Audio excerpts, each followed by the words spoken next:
नमस्कार। सामुद्रिक विज्ञान के इस अंक में एक बार पुनः आपका स्वागत है। दोस्तों, मैं हूं भास्कर आनंद डोभाल और आप देख रहे हैं हस्तरेखा का ये अंक, सामुद्रिक विज्ञान का ये अंक अपनी ही पसंदीदा यूट्यूब के चैनल गो ब्लॉग्स में। यहाँ पर एक सुंदर सी मेल हथेली, आप पुरुष जातक हैं और आपकी जो रियल हथेली है वो मेरे सामने विवेचना के लिए आई हुई है। रियल में हथेली का जो आकार दिखाई दे रहा है ये निश्चित रूप से एक आयताकार हथेली है और आयताकार हथेली को सबसे श्रेष्ठ हथेली की श्रेणियों में माना जाता है। मानी आपकी हथेली दार्शनिक हथेली है और कहीं ना कहीं जिज्ञासु प्रवृत्ति का व्यक्तित्व आपका जो है ना वो हथेली के प्रकार से है। जब हथेली दार्शनिक किस्म की होती है तो व्यक्ति की जो प्रवृत्ति होती है वो जिज्ञासु होती है, ठीक है ना। और कहीं ना कहीं दार्शनिक किस्म का व्यक्तित्व, एनालिटिकल किस्म का व्यक्तित्व आपका स्पष्ट दिखाई दे रहा है। आने वाले समय में इसका बहुत ज़्यादा फायदा मिलेगा और ज़्यादातर फायदा 56वें वर्ष से मिलना शुरू होगा। अभी तो 56वें वर्ष तक की एज जो है इसमें बहुत ज़्यादा परिवर्तन नहीं दिखाई दे रहा है, जो आपकी हथेली बता रही है। स्पष्ट तरीके से कह रहा हूँ, जैसे ग्रहों की स्थिति है और खासकर उसमें भी राहु का और शनि का एक ही साथ नेगेटिव होना जीवन को बहुत ज़्यादा गहराइयों में पहुंचा देता है और जीवन के महत्व को ये कहीं ना कहीं जो है डुबोने की कोशिश करता है।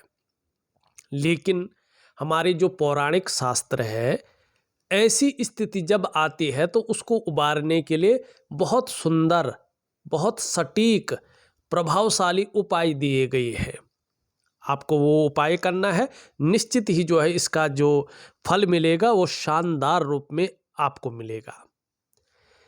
यहाँ पे एक चीज देखिएगा, ये आपका निम्न मंगल का क्षेत्र है और आपको ये फूला हुआ दिखाई दे रहा होगा ज़्यादा, तो क्षण भंगुर वाला गुस्सा आपके अंदर हावी रह सकता है और इसका नुकसान आपको हो सकता है।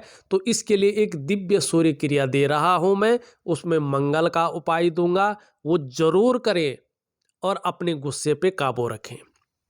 दूसरी बात, आप देख रहे होंगे, आपके सवालों को भी लूंगा, यहां से निकल करके एक रेखा इस प्रकार से जा रही है और ये आपके हथेली में राहु की रेखा है। एक यहां से निकल कर जा रही है, एक यहां से निकल कर जा रही है, एक यहां से निकल कर जा रही है और इसको बकरी बना रही है।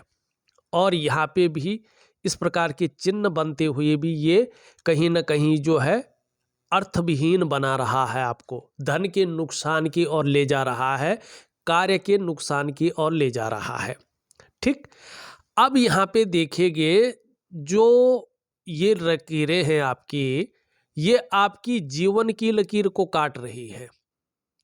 तो सबसे पहले आपने देखा होगा आपकी जीवन में ये मुश्किल आ रही है कि आपको जीवन में कदम कदम पर मुश्किलों का सामना करना पड़ रहा है।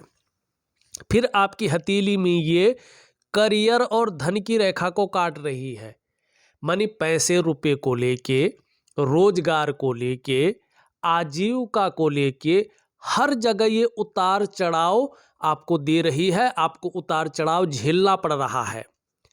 तीसरी चीज देखिएगा, प्रैक्टिकल रूप में हथेली की लकीरों को राहु की रेखा काटे तो प्रैक्टिकल रूप में जीवन में ये चीजें देखने को मिलती है। इसमें 0.1% भी किंतु परंतु नहीं होता है। आजमा के देख लें, जिन लोगों की हथेली में ये है, आजमा कर देख ले। अगर अभी प्रभाव नहीं पड़ रहा है तो आने वाले समय में पड़ेगा, लेकिन इसका प्रभाव प्रैक्टिकल पड़ेगा। प्रत्यक्ष चीज को संदेह का स्थान नहीं होता है। अब ये मस्तिष्क की लकीर को काट रही है, मनी तनाव की स्थिति देती है, मस्तिष्क पे प्रभाव डालती है, चैन से नहीं रहना देता है, चैन को खो लेता है। अब ये जो है हृदय की रेखा को काट रही है, ये रेखाएं देख रहे हैं आप। ऐसे व्यक्ति के संबंध हमेशा दूसरों से खराब रहते हैं, और विशेषकर शनि में ये चीज़ हो तो शनि बकरी अवस्था में आ जाता है और फिर क्या हो जाता है कि कहीं ना कहीं जो है, जो ऐसे लोगों के साथ जुड़ता है, मानी इन लोगों का फिर कोई अपना नहीं होता है। सब लोग जो है, जो भी इनसे जुड़ता है वो सदैव इनसे धोखा खाते हैं या ये धोखा खाते हैं। ज़्यादातर ऐसे लोग इस्तेमाल होते हैं जीवन में। और शनि पर्वत इस प्रकार से बकरी हो, इसकी एक पहचान है। आप धोखा बहुत ज़्यादा खाते हैं। नौकरी हो तो विशेष प्रकार की समस्याएं आने बैठ जाती है। आपका करियर है वो लड़खड़ाने बैठ जाता है। आप किसी के लिए कितना भी कर लें, आपको यश नहीं मिलता है। और फिर ऐसे लोग हठी हो जाते हैं, बहुत ज़्यादा हठी हो जाते हैं और उतावलेपन में, जल्दबाजी में, भावनाओं में आके गलत निर्णय अपने जीवन काल में ले लेते हैं।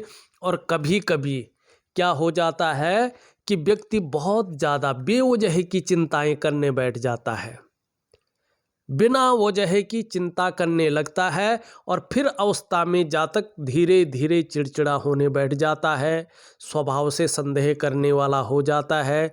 और ज्यों ज्यों उम्र बढ़ती जाएगी व्यक्ति एकांत प्रिय होने बैठ जाता है। समझ में नहीं आता है कि क्या सोच रहा है, लेकिन वो स्थिति अभी नहीं आई है। ठीक है ना। ये स्थिति तब होती है जब शनि ज़्यादा बिगड़ जाता है, लेकिन है अभी भी स्थिति तो है, लेकिन उतनी नहीं है।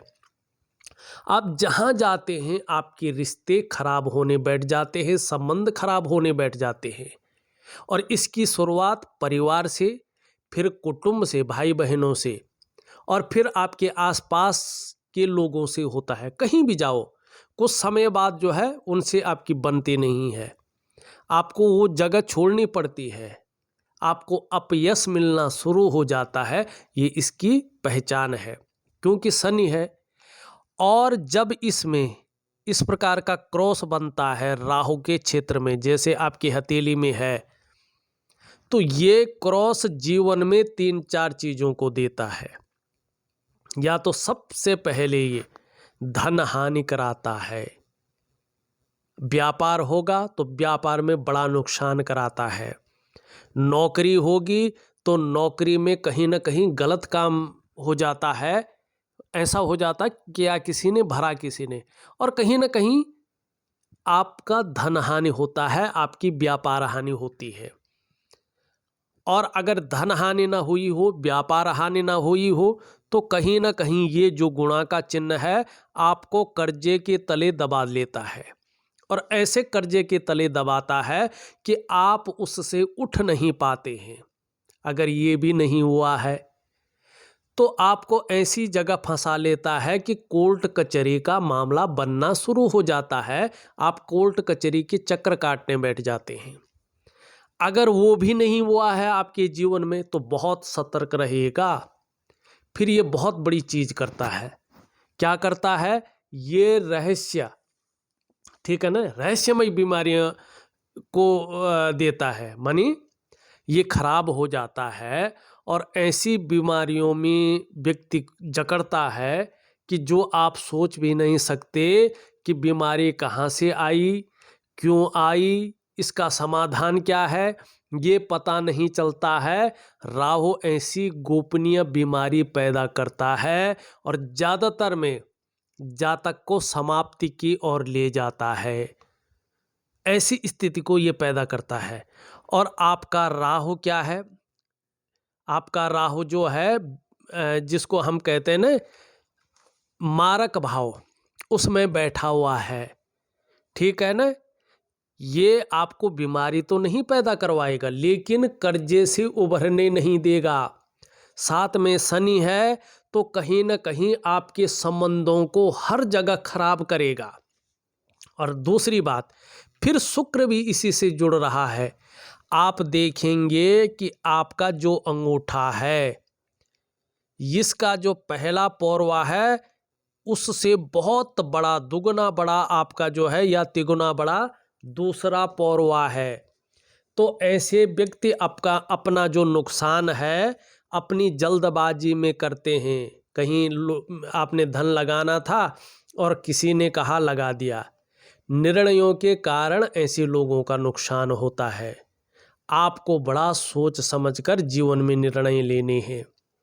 और देखिएगा, कुछ लोगों की 36वें वर्ष की आयु में, कुछ के 42वें वर्ष की आयु में और कुछ लोगों की 56 वर्ष की आयु में भाग्योदय होता है। आपका यहाँ पे 56 ईयर में 56वें वर्ष में भाग्योदय है। उससे पहले आपको संभल के चलना है, उपाय प्रॉपर करने हैं। और ये राहु और शनि जो पीड़ा दे रहा है जीवन में, ये पीड़ा नहीं देंगे। ये उपाय करेंगे तो पीड़ा नहीं देंगे, ये निश्चित है। ठीक है ना। शुरुआती दौर ऐसे लोगों का पीड़ादायी रहता है थोड़ा सा। घर परिवार का भी सुख थोड़ा कम ऐसे लोगों को मिलता है, ये डेफिनेटली है। ठीक है ना। अब आपके सवालों पे आते हैं, फिर आपकी हथेली को बराबर तरीके से देखने की कोशिश करेंगे। सबसे पहला सवाल आपका है, मैं कर्ज तले दबा जा रहा हूँ। आप माने पूछना चाहते हैं कि मैं कर्ज तले दबा जा रहा हूँ, इसका कारण क्या है। और इसका कारण मैंने सिंपल सा आपको बता दिया है। ये जो आपकी हथेली में राहु की लकीरें हैं, ये इसका कारण है, इससे अलावा इसका कारण नहीं है। दूसरा सवाल आप लिख रहे हैं, सभी परिवार है, पड़ोसी है एवं घर वालों के साथ जो संबंध है वो खराब होता जा रहा है। अब इसका कारण एक हद तक राहु है, लेकिन सबसे बड़ा कारण इसमें आपका शनि है। शनि आपका बकरी है, अपयश की प्राप्ति करवा रहा है और राहु के साथ मिलकर के रिश्तों पर जबरदस्त प्रभाव दे रहा है। चाहे वो दाम्पत्य जीवन का रिश्ता हो, चाहे वो परिवार का रिश्ता हो, चाहे वो कुटुंब का रिश्ता हो, चाहे वो आपके सामाजिक रिश्ते हों, चाहे वो आपके प्रोफेशनल रिश्ते हों, इन रिश्तों पे बराबर ये प्रभाव दे रहा है। आपको राहु के साथ साथ शनि को भी ठीक करना है, उपाय दूंगा। तीसरा आप लिखते हैं, मैंने सन 2012 में एक घर लिया था। अगल बगल वालों के साथ संबंध ठीक नहीं होने के कारण बेचना पड़ा। अब संबंध कौन खराब कर रहा है? ये दोनों खराब कर रहे हैं। और नुकसान की स्थिति कौन पैदा कर रहा है? आपका राहु। राहु के कारण घर को बेचना पड़ा, घर के सुख से वंचित रहना पड़ा। और संबंध खराब किसने किए? शनि ने आकर किए। ठीक, यही इसका कारण है। 2018 में दूसरा लिया, परंतु यहाँ भी सभी लोगों के साथ संबंध खराब हो रहे हैं। क्या यह भी बेचना पड़ेगा? घर बेचना समस्या का समाधान नहीं है। आपको जब तक राहु और शनि की स्थिति जबरदस्त रूप में मारक भाव में रहेगी, तब तक आप कहीं भी घर खरीदो, आपके साथ यही समस्या रहेगी। इसलिए इस समस्या से निपटने के लिए आपको राहु के कुप्रभाव को ठीक करना है, शनि के कुप्रभाव को ठीक करना है। तो ये चीज़ें नहीं होंगी, घर नहीं बेचना पड़ेगा। चौथा आप लिखते हैं, भाई लोगों के साथ घर पर संबंध खराब है और घर की प्रॉपर्टी में हिस्सा देना नहीं चाहते, इसके लिए क्या करना चाहिए? इसके लिए मैं एक सुंदर उपाय दूंगा, लेकिन आपकी हथेली में सबसे बड़ी चीज़ है कि राहु और आपका शनि मारक भाव में बैठा हुआ है और इसका उपाय नहीं किया तो ये जीवन को और भी जो है बेकार अवस्था में लेता जा रहा है। अब इसके साथ साथ देखें, प्रैक्टिकल रूप में मैं जो बता रहा हूँ, आप अपनी हथेली पे नज़र डालो तो आपकी हथेली में जाल बन रहा है रेखाओं का, और रेखाओं का जाल बनना अच्छा नहीं माना जाता है। इसका सबसे पहला प्रभाव पड़ता है आपके मन पर, आपके मस्तिष्क पे। कहीं ना कहीं जीवन में कन्फ्यूजन की स्थिति आने बैठ जाती है। व्यक्ति कभी कभी बहुत ज़्यादा दुविधा में पड़ जाता है और कन्फ्यूजन में आ जाता है और उसकी जो निर्णय लेने की ताकत है वो क्षीण होने बैठ जाती है, व्यक्ति सही से निर्णय नहीं ले पाता है। और अगर निर्णय लेता भी है तो वो निर्णय गलत साबित हो जाता है और उसका भुगतान व्यक्ति को करना पड़ता है। दूसरा, इसका प्रभाव आपकी आर्थिक सेहत पे पड़ता है। आर्थिक रूप से आप हमेशा कमज़ोर होने बैठ जाते हैं। हथेली में अगर पैसा आ भी जाए तो रुकता नहीं है, टिकता नहीं है, और धन का जो संचय होना चाहिए था वो संचय नहीं हो पाता है। आप दरिद्रता की तरफ बढ़ने बैठ जाते हैं। तीसरा, इसका प्रभाव आपके रिश्तों पे पड़ता है, खासकर दाम्पत्य जीवन का रिश्ता, परिवार का रिश्ता और कुटुंब का रिश्ता। इन रिश्तों का जो चरम सुख का भोग है, उस भोग के आगे परिस्थितियां खड़ी हो जाती हैं और उन सुखों का भोग आपको नहीं मिल पाता है। चौथा, जो इसका प्रभाव है आपके स्वास्थ्य पर पड़ता है, चाहे वो शारीरिक स्वास्थ्य हो चाहे वो मानसिक स्वास्थ्य हो, उसमें ये विकार देने बैठ जाते हैं। पांचवा और सबसे बड़ा जो इसका प्रभाव है वो पड़ता है आपकी डेवलपमेंट पे, आपके प्रोग्रेस पर। आपका जो सफलता का स्तर होना चाहिए था वो सफलता का स्तर नीचे की ओर खिसकने बैठ जाता है। अब देखिएगा, मैं जो उपाय दूंगा ये नहीं कह रहा हूं कि उसमें चमत्कार दिखेगा या चमत्कार हो जाएगा, क्योंकि आपकी हथेली में चीज़ें जड़ जमा चुकी है और इसको ठीक करने में वक्त लगेगा। अगर आपके पास धैर्य नहीं है तो मत करिएगा, कुछ फर्क नहीं पड़ेगा। लेकिन आपके अंदर धैर्य है तो मैं आपको एक तो वनस्पति स्नान दे रहा हूँ, वो बहुत ज़रूरी है करना नेगेटिव ऊर्जा के लिए। उसकी छोटी सी प्रक्रिया है, लिख के दूंगा।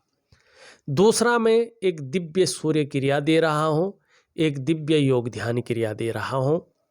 ये तो प्राणायाम है और छोटी क्रियाएं हैं जो कोई भी कर सकता है, इसमें समय नहीं लगता है। और स्नान तो हर व्यक्ति करता है, आपको वनस्पति स्नान करना है बस।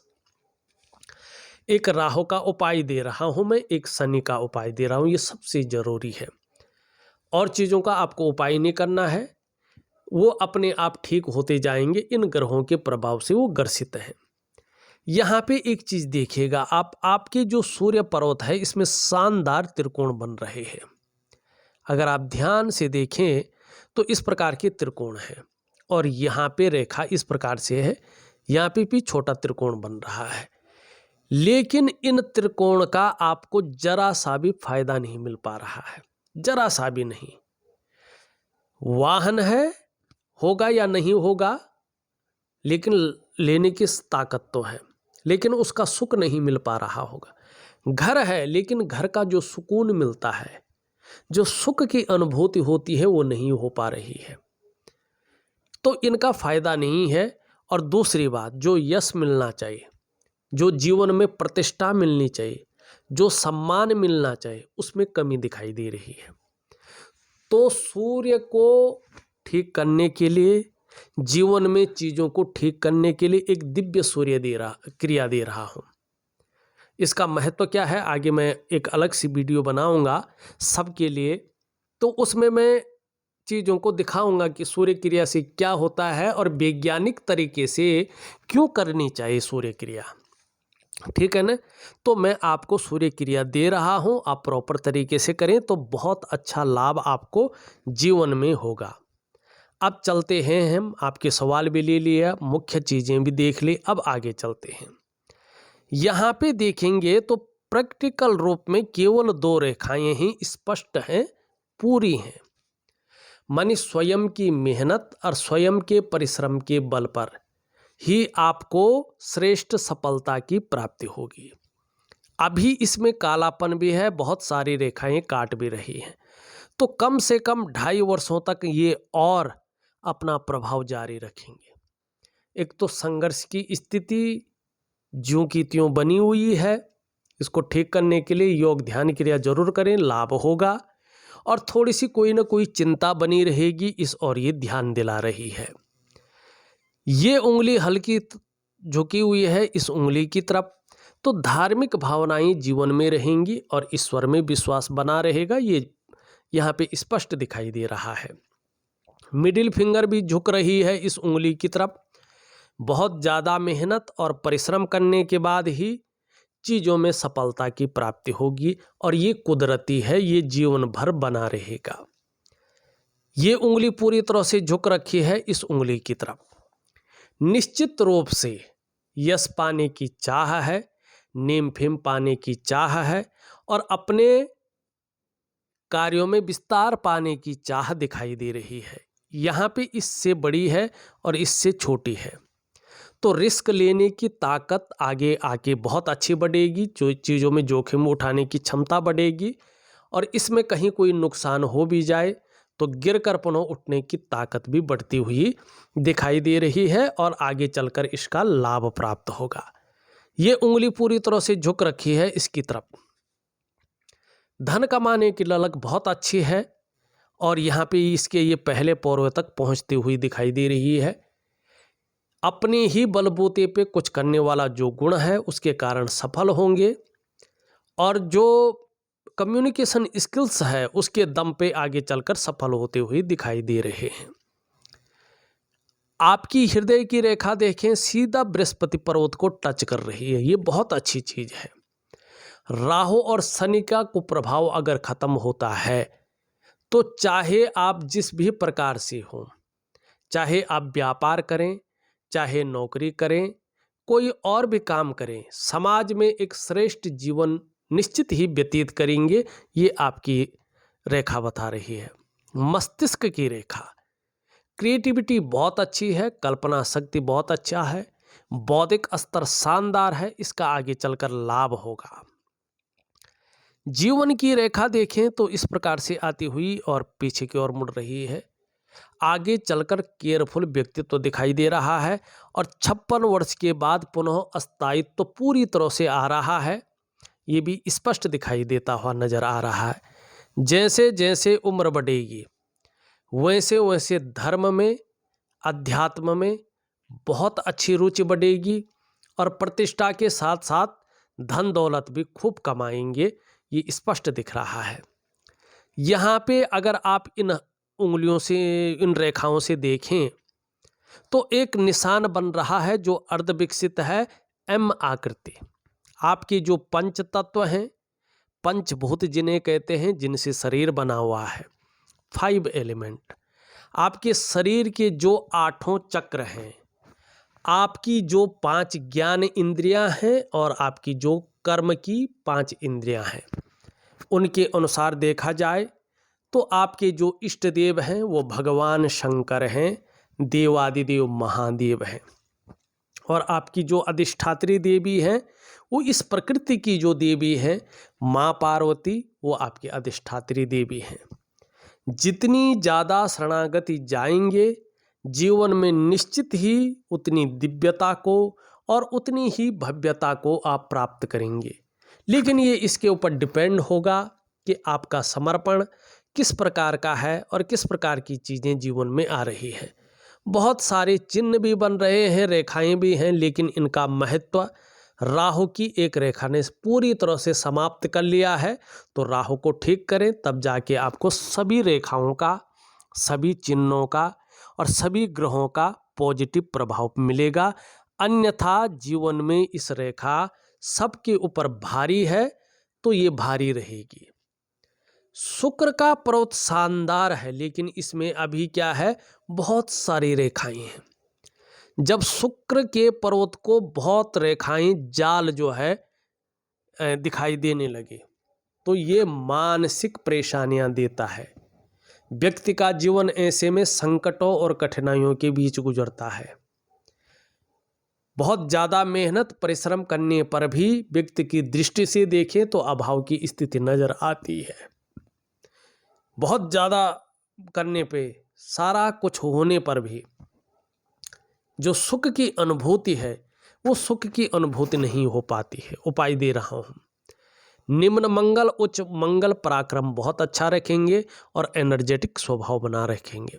राहु के प्रभाव खत्म होने पे जहाँ सांसारिक सुख मिलेगा वहीं पारिवारिक सुख भी अच्छा मिलेगा। शनि को ठीक करना बहुत ज़रूरी है, सूर्य को ठीक करना बहुत ज़रूरी है। छोटा काम भी करेंगे तो नीम फेम पाने की इच्छा रहेगी। सेवा भाव बहुत अच्छा उभरने वाला है और कहीं ना कहीं जो है बुढ़ापे के अंतिम क्षण तक अपने हाथ का पैसा अपने पास रहेगा, ये दिखाई दे रहा है। थोड़ा चंद्रमा भी हल्का अनबैलेंस है, तो कभी कभी इसकी वजह से मन गड़बड़ रहेगा, मानसिक परेशानी रहेगी, कई बार इमोशनली परेशान हो सकते हैं और कभी कभी मन उचाट हो सकता है, मन व्याकुल हो सकता है, मन कार्य में नहीं लग सकता है, मन की जो एकाग्रचित्तता है वो भंग हो सकती है। तो इसके लिए भगवान शिव की आराधना निरंतर करें, आपको बहुत अच्छा लाभ मिलेगा। देखा जाए तो मैंने आपकी हथेली का पूरा विश्लेषण करके आपको बता दिया है और जो उपाय हैं वो विधिवत तरीके से आपको लिख करके और ऑडियो के माध्यम से भेज रहा हूं, आप करने की कोशिश करें, निश्चित ही बहुत अच्छा लाभ आपको प्राप्त होगा। इस वीडियो में बस इतना ही। एक नई वीडियो के साथ पुनः उपस्थित होऊंगा, तब तक के लिए नमस्कार।